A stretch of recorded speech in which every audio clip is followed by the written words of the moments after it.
हाय friends, माझं नाव Chaitanya Patken. Welcome back to my YouTube channel. या व्हिडिओमध्ये आपण ॲनालाइज करूया पाकिस्तान वर्सेस श्रीलंका. जी लास्ट गेम होता, डेड रबर मी असं म्हणेल किंवा ड्रेस रिहर्सल पण आपण म्हणू शकतो, ahead of the big final which is going to take place between the same teams September 11ला. पाकिस्तान आणि श्रीलंका दुबईमध्ये ही मॅच झाली.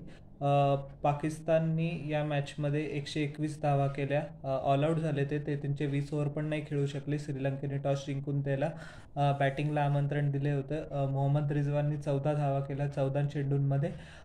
तो खूप अनसेटल दिसत होता आणि डेब्युटंट दिलशान मधुशननी त्याला शॉर्ट डिलिव्हरीवर आउट केलं.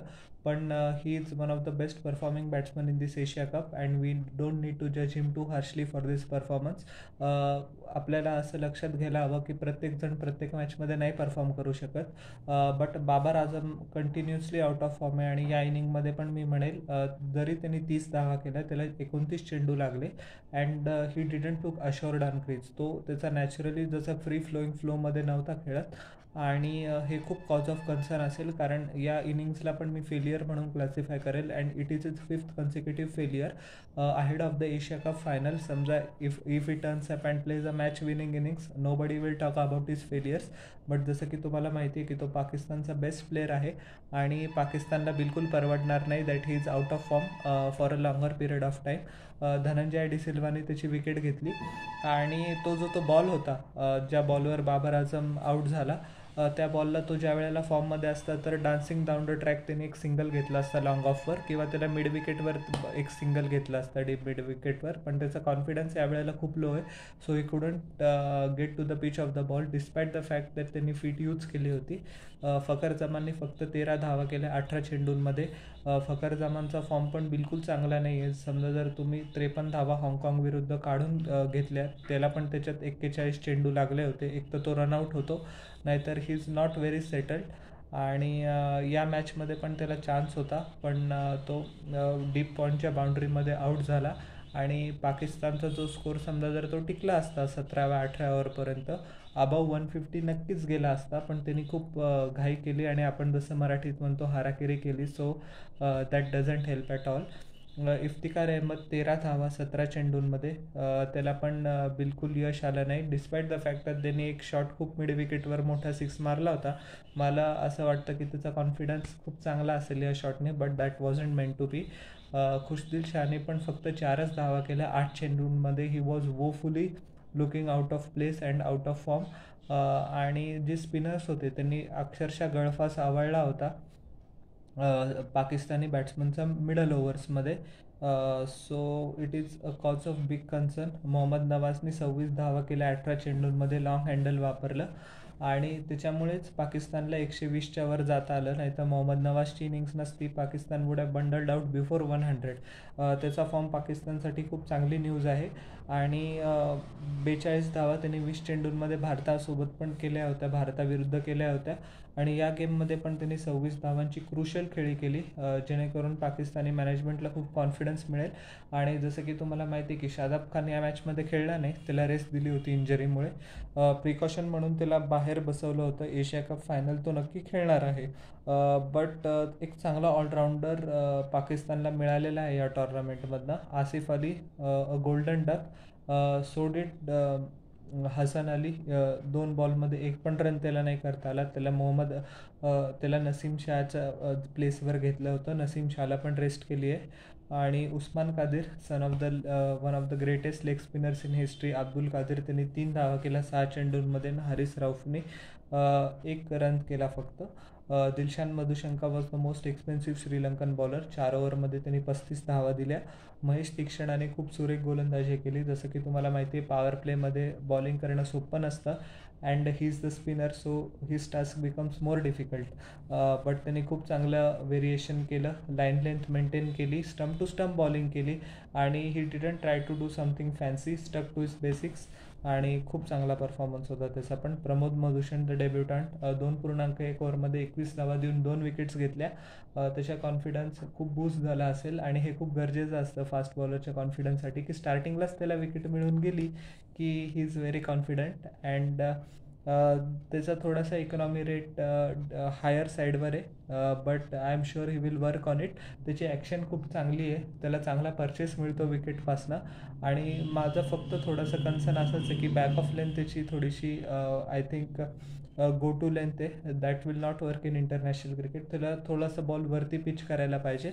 बट एनिवेज या ज्या मी जे बोलतो आहे ते थोड्या वेळाने तो इन्कल्केट करेल. आत्ता लगेच त्याला एवढं लवकर हे करायची गरज नाही. पण जे पण मला दिसलं he looks like a work in progress. But Sri Lanka has found a great batsman. 1-2 Hasaranga. He was rightfully as the man of the match. 4 over 21 धावा 3 विकेट. गुगलीजवर बोल्ड केलं आणि स्टंप टू स्टंप परत तीक्षणासारखीच त्यांनी लाईन मेंटेन केली. आणि आउटसाईड दी ऑफ स्टंप जास्त with नाही दिलं. पाकिस्तानी बॅट्समनला बिलकुल क्लीव नव्हता. चमिका करुणारत्नेने 1 ओव्हर टाकून 4 रन्स दिले फक्त आणि 1 विकेट घेतली. दर्शन चाणक्याने बॉलिंग नाही केली या इनिंगमध्ये, पण त्याची गरजच पडली नाही. एक खूप कन्सर्नचा फॅक्ट असा आहे पाकिस्तानी मिडल ऑर्डरचा की जसं की तुम्हाला माहिती आहे की ती खूप टॉप हेवी आहे. बाबर आझम, मोहम्मद रिजवान आणि फखर जमान. आता इश्यू असा आहे की बाबर आझम फॉर्ममध्ये नाही आहे आणि फखर जमान फॉर्ममध्ये नाही आहे. तर सगळा जो भार आहे स्कोरिंगचा तो फक्त मोहम्मद रिजवानवर पडतो. आणि असं नाही की Rizwan has crumbled under pressure. He is the highest run scorer, one of the highest run scorer in this Asia cup. आणि त्याचं टॅलेंट आपल्याला सर्वांना माहिती आहे. बट एकटा माणूस लढून लढून किती लढणार आहे. आणि कॉज ऑफ कन्सर्न रिजवान आज लवकर आऊट झालं ते पण नाही आहे. Rare failures occur.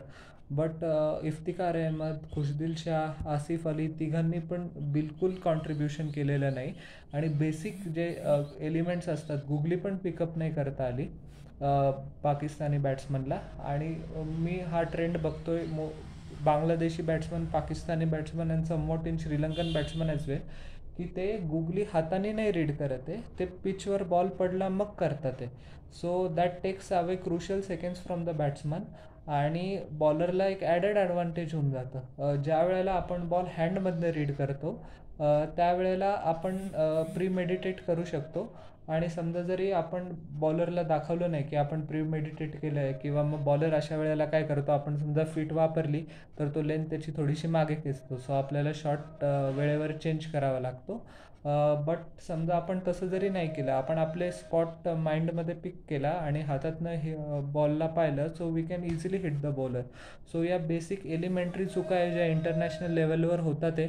आणि मी असं म्हणत नाही की Pakistani batsman aren't very talented. The middle order is very talented. Khushdil Shahane 35 run केले होते. आसिफ अली तुम्हाला माहिती आहे मागच्या वर्ल्ड कपमध्ये he was one of the players of the tournament. But या इनिंग्समध्ये ते बिलकुल एशिया कपमध्ये फायर करत नाही आहे. आणि समजा फायनलमध्ये किंवा वर्ल्ड कपमध्ये अशी वेळ आली की तुमचे टॉप ऑर्डर आउट होऊन गेलं, then Pakistan are in deep trouble. So त्यांना नक्की याच्यावर काम करायची गरज आहे लेट होण्याच्या आत. श्रीलंकेला 122 धावांचं टार्गेट होतं आणि Pakistani bowling line-up as expected came out all guns blazing. एक क्रेडिट द्यावं लागतं पाकिस्तान टीमला की किती पण लो स्कोर असला तरी don't give up too easily. आणि बॅट्समनचा पार जीव मेटाकुटीला आणून टाकतात पॉवर प्लेमध्ये त्यांच्या tremendous bowling, fighting spirit, aggression आणि डिटर्मिनेशननी.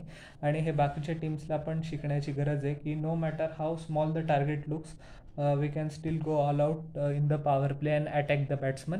मोहम्मद हसनेंनी 3 ओव्हरमध्ये 21 धावा देऊन 2 विकेट्स घेतल्या. खूप चांगलं कंटिन्युअसली 145च्या वर त्यांनी बॉलिंग केली. So it is one of a rare trait to have.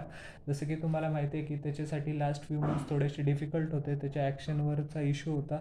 Haris रौफनी 3 ओव्हरमध्ये 19 धावा देऊन 2 विकेट्स घेतल्या.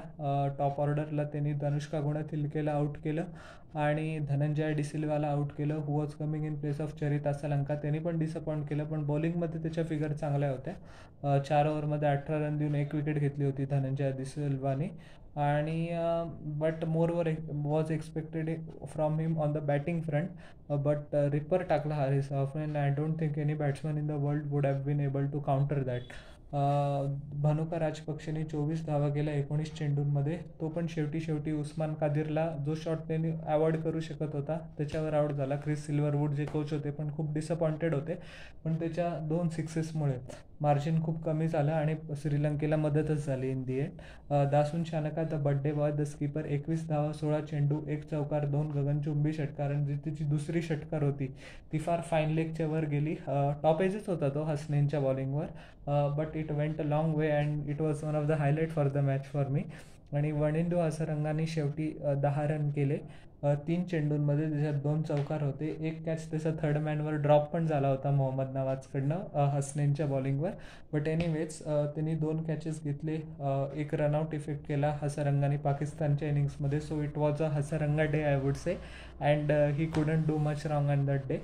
Special mention for Pathum Nissanka 55 धावा 48 चेंडू 5 चौकार 1 षटकार. तुम्ही म्हणाल स्ट्राईक रेट थोडासा लो आहे, बट या इनिंगमध्ये strike rate is none of the matters or it doesn't concern anyone.